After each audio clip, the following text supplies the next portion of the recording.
भ्रष्टाचार just like a murder है। जो व्यक्ति भ्रष्टाचारी हो सकता है, आँख दबा करके काम करके निकल जाता है, वो व्यक्ति किसी का मर्डर भी कर सकता है, क्योंकि मर्डर भी एक चोरी है और भ्रष्टाचार भी एक चोरी है।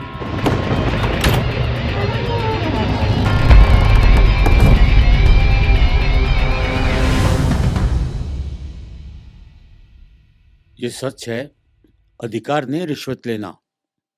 उनकी ड्यूटी है आपकी सेवा करना, जनता की सेवा करना। इसके लिए टैक्स का पैसा उनको सैलरी के रूप में दिया जाता है। लेकिन हक ऐसा है कि जैसे वो कानून से भी ऊपर हैं। अगर आप पैसा नहीं देंगे तो आपका काम चला के रोक दिया जाएगा। ये अनमोल खाली सरकारी जो हैं वहीं नहीं है, जहाँ भी आदमी मजबूर है, वहाँ ये देखने में आया, चाहे बैंक है।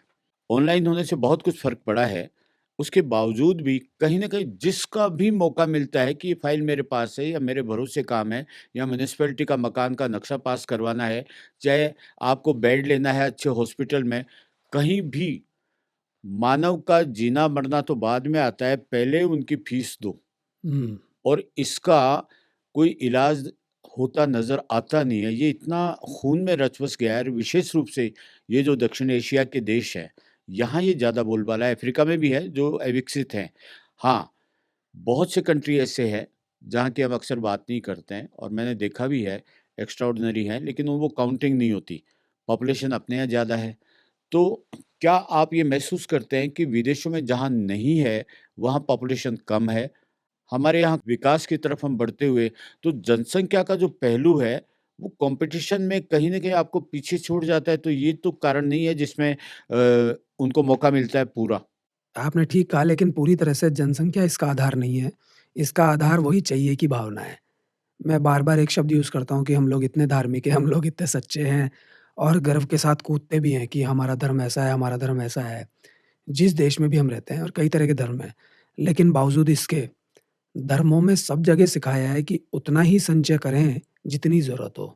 ऐसा कोई सा भी धर्म नहीं है जिसमें समृद्धि को इस तरह से लिया हो कि दूसरे का गला काट के ले जाओ, दूसरे को मार के ले जाओ, दूसरे की रोटी छीन लो। ऐसा कोई भी धर्म नहीं है जिसमें ये बताया गया है। इसीलिए मैं कहता हूँ कि असली धार्मिक कौन है? वो लोग हैं या मैं हूँ? अब आप बोलेंगे कि नहीं-नहीं कुछ लोग तो सही होते हैं। आप देख लीजिएगा ज़्यादातर लोग आपको ऐसे ही दिखेंगे जो घूस खा रहे हैं या गड़बड़ी कर रहे हैं। तो मुझे तो कोई दिखता नहीं है। अगर कोई मुझे ऐसा दिखता है तो फिर उसको किसी धर्म को अपनाने की या धर्म को फ़ॉलो करने की आवश्यकता नहीं है। वो रियल में धार्मिक व्यक्ति है, सच्चा व्यक्ति है, ईमानदार व्यक्ति है। कई लोग सोचते हैं कि ईमानदारी रखने से हमको ये मिल जाएगा, वो मिल जाएगा। ईमानदारी भी इसलिए रखी जाती है कि शायद हमको स्वर्ग में बहुत कुछ मिलेगा, जन्नत में बहुत कुछ मिलेगा। बात वहीं आ गई ना, कंफर्टेबल ज़ोन में जाने की इच्छा है सबकी। मैं उल्टा कह रहा हूँ। मैं कह रहा हूँ कि आप कंफर्टेबल ज़ोन में रहें ही नहीं। अगर कंफर्टेबल ज़ोन आपके काम करते-करते आ जाती है, तो ऐसा नहीं है कि आप उससे दूर भाग रहे हैं, लात मार रहे हैं। आपके नीचे शानदार बेड है, ऊपर एसी है, तो आप एसी को तोड़ देते हैं लात मार के या बेड को तोड़ देते हैं। कार से आप उतर के कूद जाते हैं कि मुझे नहीं बैठना। मैं ये सब नहीं कह रहा। कंफर्टेबल ज़ोन के लिए काम करना ये ठीक बात नहीं है। कंफर्टेबल ज़ोन अगर है तो जी लो, लेकिन ऐसा व्यक्ति अगर जिएगा सहज भाव में तो कंफर्टेबल ज़ोन में होकर के भी वो कंफर्टेबल ज़ोन में नहीं होगा। तो ये जो छोटे-छोटे बच्चों को ये सिखाया गया है कि सिर्फ़ और सिर्फ़ पैसा सब कुछ है, पैसे के बिना इस दुनिया में कुछ नहीं होता। फिर जब यही बात घर कर गई, जब संतुष्टि भाव है ही नहीं, तो फिर पैसा तो किसी भी तरीके से आए। भ्रष्टाचार जस्ट लाइक ए मर्डर है। जो व्यक्ति भ्रष्टाचारी हो सकता है, आँख दबा करके काम करके निकल जाता है, वो व्यक्ति किसी का मर्डर भी कर सकता है, क्योंकि मर्डर भी एक चोरी है और भ्रष्टाचार भी एक चोरी है। आपने समाधान बताया। एक आदमी आपके समाधान के हिसाब से चलता है, मान लीजिए। ज़िंदगी इतनी छोटी है और उसमें ये चीज़ें इतनी खून में रच-बस गई है कि आपका जो समाधान का रास्ता है, उसको लंबा वक़्त लगेगा। आज एक आदमी बीमार है, उसको हॉस्पिटल में बेड चाहिए, मिडल क्लास है, कैसे भी सोचता है कि पैसा अगर देना ही होता दे दूँगा लेकिन मेरा आदमी बचे। उस वक़्त आपका ये जो समाधान है कि सत्य पर रहो, उसमें तो उसका जीवन चला जाएगा। नहीं, तो जो देने वाला है उसको तो देना ही पड़ेगा। अगर देने वाला नहीं देगा तो उसकी तो हालत ख़राब हो जाएगी। मैंने कहा ना कि ये अंदर से आती है। पहले लेने वाले को मना करना होगा, पहले जो उसको सैलरी मिल रही है सरकार की तरफ से, उस सैलरी पे काम करना होगा, तब ये सिनेरियो बनेगा धीरे-धीरे। शुरुआत में तो अगर ऐसा कर लेंगे तो दिक्कत ही हो जाएगी, क्योंकि उसका दिमाग अलग चल रहा है, इसका दिमाग अलग चल रहा है, ये सत्यवादी बन रहा है कि मैं नहीं दूँगा, नहीं दूँगा। फिर क्या होगा? लड़ाई-झगड़ा होगा, फिर काम उनका ही होगा। कई बार होता है, आप देख लीजिए हॉस्पिटल्स की बात अगर आप कर रहे हैं, तो उसमें हो जाता है कई बार उसको घूस नहीं देनी है, बेड लेने के लिए सरकारी में है कहीं, तो लड़ाई-झगड़ा हो जाता है, पुलिस तक आ जाती है। तो ऐसे सत्यवादी नहीं बनना इसमें, ये सिस्टम सही होगा जड़ से, धीरे-धीरे। ऐसे थोड़ी ना मैंने कहा कि मैं बोलूँगा और लोग मान लेंगे और सही हो जाएगा। तो देने वाले को तो देनी पड़ेगी। आज अगर मेरा कोई काम अटक रहा है और वाक़ई में रियल काम है और मुझे मालूम है कि मैं कितने भी धक्के खा लूँ, ये व्यक्ति करेगा ही नहीं, ये नाटक कर रहा है कौन जान देना के। चाहेगा हाँ, रिश्वत? तो ऐसी स्थिति में तो मुझे भी देनी पड़ेगी, इसमें क्या बात है? अगर मुझे काम कराना है तो। लेकिन जो समाधान मैं आपको बता रहा हूँ, चाहत ही खत्म हो गई तो क्या काम कराऊँ? कोशिश ही तो की जा सकती है। भई मेरा तरीका ये है कि मैं काम करता रहता हूँ, वो हो या नहीं हो इससे मुझे फ़र्क नहीं पड़ता। आप समझ रहे हैं मेरी बात? जैसे हम पॉडकास्ट कर रहे हैं या मैं मीटिंग्स ले रहा हूँ, डिस्कोर्सेज़ ले रहा हूँ, क्वेश्चन आंसर सेशंस ले रहा हूँ। मुझे मालूम ही नहीं है कि ये सब अलग-अलग विधाएँ हैं, कौन है, क्या है? एक व्यक्ति मेरे सामने बैठ के प्रश्न पूछ रहा है तो भी मुझे कोई मतलब नहीं है।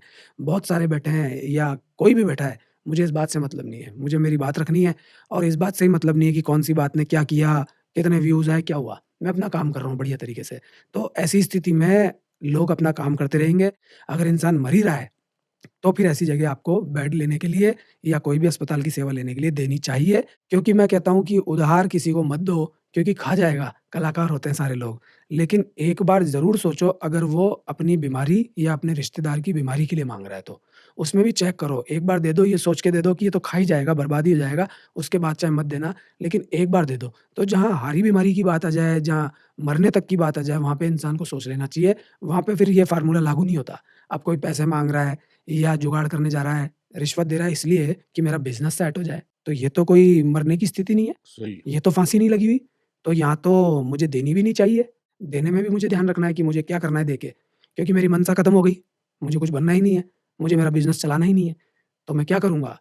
मैं एक तरीके से चलता रहूँगा, बार-बार जाऊँगा, परेशान भी हो अगर मेरे दिमाग में ये चल रहा है कि बस ये बिज़नेस कैसे भी जल्दी सेट हो जाए और मैं बावड़ा हो जाऊँ और मैं कमा के खूब खा लूँ, उस स्थिति में मुझे बार-बार की जगह जल्दी करने की इच्छा अपने आप ही उत्पन्न होगी और मैं ये सोचूँगा कि इसको दो पैसे और साइड में हटो। तो मैं कह रहा हूँ कि रिश्वत वहाँ दो जहाँ पे किसी की जान निकली जा रही है। यहाँ तो बिज़नेस की बात है। सही है। उधार माँग रहा है व्यक्ति कि साहब मेरे को तो ज़मीन लेनी है, साहब मेरे को तो कोई बिल्डिंग लेनी है, कॉम्प्लेक्स खोलना है।